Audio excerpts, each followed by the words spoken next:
ल साथीहरू, तपाईँहरू पनि फोनबाट मोटो भ्लग गर्ने सोचमा हुनुहुन्छ र के सामानहरू चाहिन्छ, कसरी एट्याचमेन्ट गर्ने भन्ने कुरा तपाईँहरूलाई थाहा छैन भने आज म तपाईँहरूलाई देखाउन गइरहेको छु। भिडियो अलिक लामो हुनसक्छ, अन्तिमसम्म हेरिदिनु होला। ल सुरुमा तपाईँहरूलाई चाहिन्छ हेलमेट, अनि हेलमेटमा लगाउने हेलमेट माउन्ट, अनि यो मोबाइल होल्डर, अनि यसमा केही ग्रुपहरू छन्, यसलाई चाहिँ मिलाएर सेटअप गर्नुपर्ने हुन्छ। अनि तपाईँहरूले मेन भोइसको लागि भनेको यो इयरफोन अथवा यो ब्लुटुथबाट पनि तपाईँहरूले आफ्नो भोइस रेकर्ड गर्न सक्नुहुन्छ। ल अब चाहिँ म तपाईँहरूलाई सेटअप गरेर देखाउँदैछु है। यो मोबाइल होल्डरमा यो ग्रुप हुन्छ, यो ग्रुपलाई यसरी लगाइदिने। यसरी लगाएपछि चाहिँ यो एकदम मजबुत हुन्छ र यसलाई यसरी कसेर यसलाई यसरी कसिदिने। यो कसेपछि चाहिँ एकदम मजबुत भयो है, एकदम मजबुत भयो है। अब यसलाई यो चिल माउन्टमा लाउनुपर्छ। चिल माउन्टमा यसरी लाउने। अनि यो ग्रुप हुन्छ, यसले चाबीको काम गर्छ। यो हेरेर चाहिँ यसलाई चाहिँ यसरी कसिदिने। यसलाई चाहिँ यसरी कसेपछि चाहिँ यो पनि एकदम दह्रो भयो। दह्रो भएर चाहिँ यहाँ ग्रुप छ, यो ग्रुपलाई यसरी खोलेर आफूले मोबाइल हाल्न सकिन्छ है। ल यसरी चाहिँ सेटअप गर्न सक्नुहुन्छ।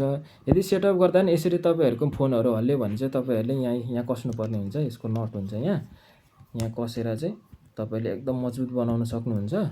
अनि तपाईँले यहाँ मोबाइल हल्लियो भने पनि यहाँ यो कस्नुपर्ने हुन्छ है। तपाईँले यो दह्रो कसेर गऱ्यो भने चाहिँ अब केही गर्दा पनि हल्लिनेवाला छैन। अब चाहिँ म तपाईँहरूलाई यो हेलमेट माउन्ट चाहिँ हेलमेटमा कसरी सेटअप गर्ने भन्ने कुरा देखाउँदैछु। ल यो हेलमेट माउन्टको चाहिँ यो पेटी जस्तै यो पेटी हो र यसको चाबी हो यो। यसलाई चाहिँ कसकास गर्न सकियो यसले चाहिँ। अनि हेलमेटको यो सेन्टर भागमा हेरेर चाहिँ यसलाई चाहिँ सेन्टर भागमा यसरी लाउनु पर्ने हुन्छ। अनि यसलाई यसरी लाएर चाहिँ यो चाबीबाट यसरी छिराएर चाहिँ यसलाई चाहिँ कस्नुपर्ने हुन्छ है साथीहरू। यसलाई चाहिँ यसरी हालेर यसरी तानेर सेन्टर भाग बनाएर यसरी तानेर यसलाई चाहिँ सेन्टर भाग बनाएर यसलाई चाहिँ सक्दो तान्नुपर्ने हुन्छ। भिडियो लामो हुन्छ, म तपाईँहरूलाई चाहिँ काटेर चाहिँ बनाइसकेपछि देखाउने छु है। ल साथीहरू, मैले एकदम यो हेलमेट माउन्ट चाहिँ लगाइसकेको छु। एकदम यसलाई सेन्टरमा राखेर चाहिँ यसलाई एकदम राम्रो बनाइसकेको छु। हजुरहरू पनि यसरी नै लाउन सक्नुहुन्छ। र अब यो एकदम दह्रो भइसकेको छ। अब यसलाई चाहिँ मोबाइल होल्डरमा हाल्दैछु। यसलाई चाहिँ यहाँ हालेर यो ग्रुप हुन्छ, यो ग्रुप चाहिँ यसलाई कस्ने। कसिसकेपछि यसको यो ग्रुप खोलेर यसको यो ग्रुप खोल्ने। अनि मोबाइल ठक्क यसलाई कतिमा अड्छ त्यतिमा राखेर चाहिँ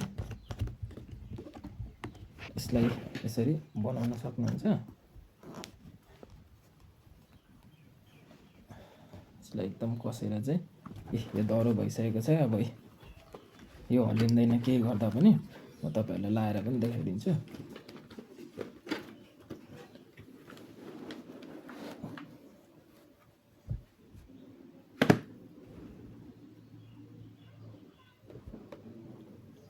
एकदम दह्रो भइसकेको छ साथीहरू।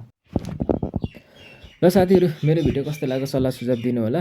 हामी नेक्स्ट भिडियोमा फेरि भेट्नेछौँ भन्दै आजलाई यति नै है। By by.